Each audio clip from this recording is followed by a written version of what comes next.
In today's video, we're going to be going over the Halo 3 PC Flight known issues, a little bit of news for the Halo Insider program, and my thoughts on the Halo 3 PC Flight. So stick around.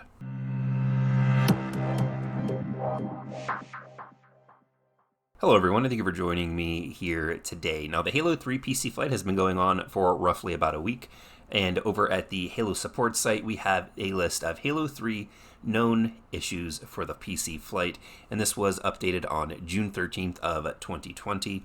Now, moving on, the article talks about the gameplay issues, and those are ranked icons are not reflecting the actual rank, except for on the roster page. The Elite Armor has some clipping issues on customization preview screen.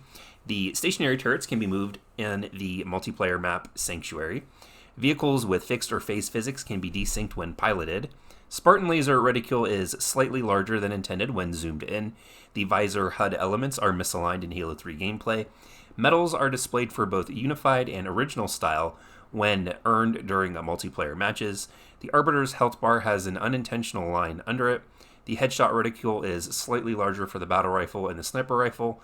The flashlight is not attached to the player's armor, and the player emblems on the armor screen are randomized during gameplay. Moving on, the UI, the debug strings are present in the challenges and customization screens with the money symbol.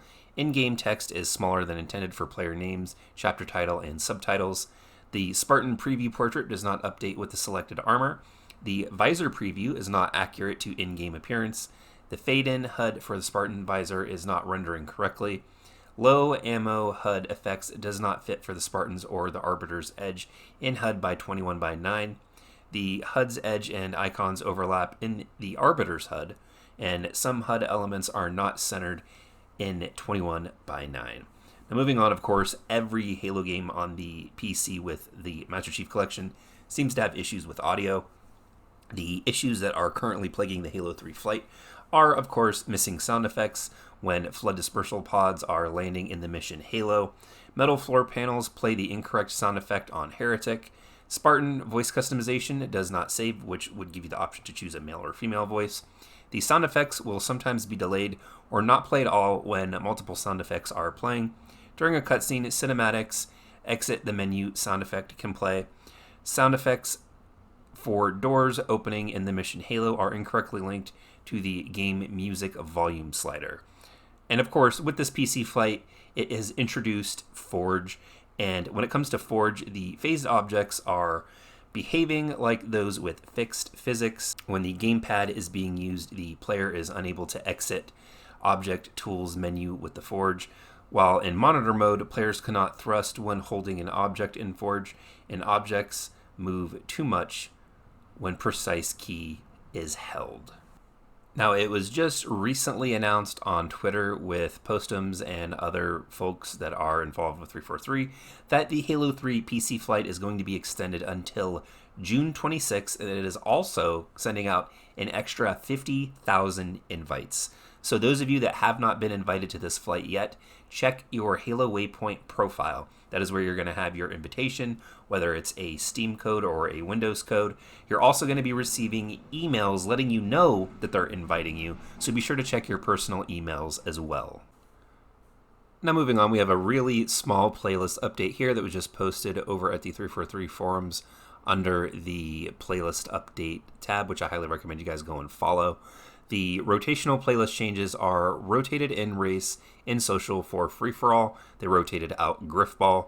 And the race map variants are Halo 2 Anniversaries map are Extraordinary, Superior Logic, Jurassic, and Island Raceway.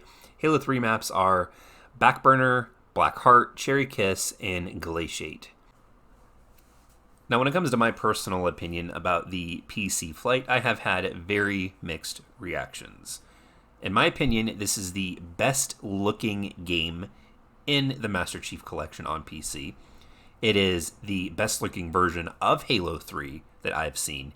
It runs the smoothest, and presentational wise, it is perfect. I wouldn't have it any other way.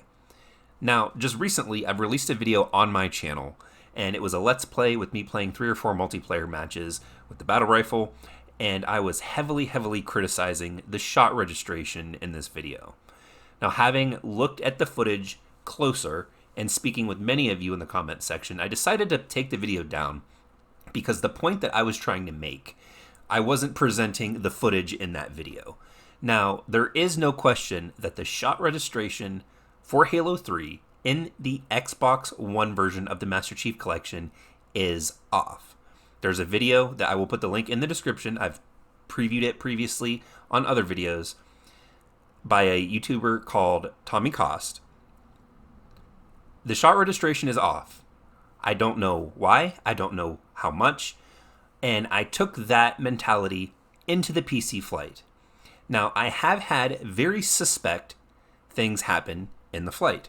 Again, my own suspicions that the flight has this shot registration bug.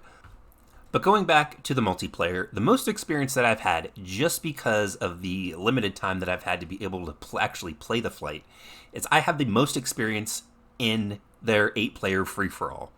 Now, when Halo 3 was designed, when they were making the multiplayer maps, they designed the maps, when it comes to free-for-all, for 6 players.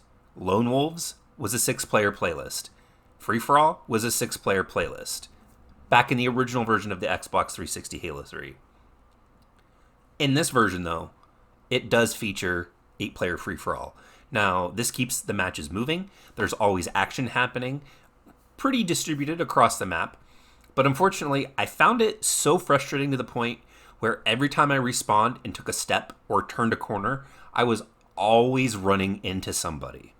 And I feel that Bungie knew this, and that was why they designed it to be a 6-player free-for-all. Overall, though, with the PC flight, I am really enjoying myself. As frustrating as the battle rifle might be in multiplayer, and with whatever shot registration issues that may or may not exist currently, it really is a lot of fun to play. And I honestly have to say that adding the field of view sliders and centered crosshairs to Halo 3, much like they did previously with the other entries in the MCC for PC, really changes the way that the game plays and really changes the way that it feels and the flow as well.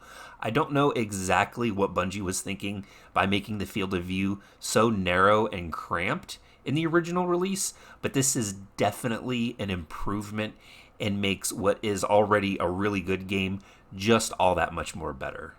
But don't forget, as always, to be part of the conversation and have your voice heard, hit that subscribe button and leave me a comment in the section down below. If you guys are involved in the flight, let me know what your experiences are. I'm interested to hear them. If you're new around here, check out some of my previous videos. I upload content weekly. Don't forget to check out the links in the description. I've got my social media, and support for the channel is down there as well. But until next time, everyone, thank you all for joining me here today, and I'll see all of you in the next video.